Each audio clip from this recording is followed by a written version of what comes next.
yan po aming breakfast.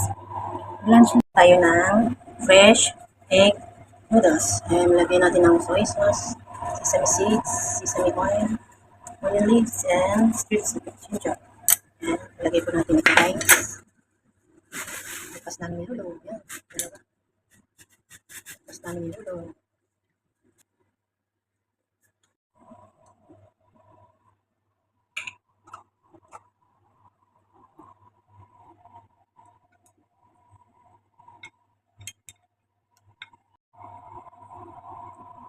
Fresh onion, fresh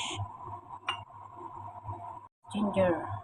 Yan, iniwa-hiwa ko ng strips ko guys. Yan, ginger. And then, onion leaves. And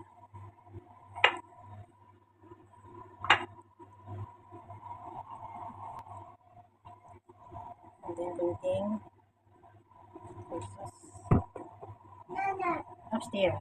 And then, sesame oil. And last is sesame seeds. Yan po guys.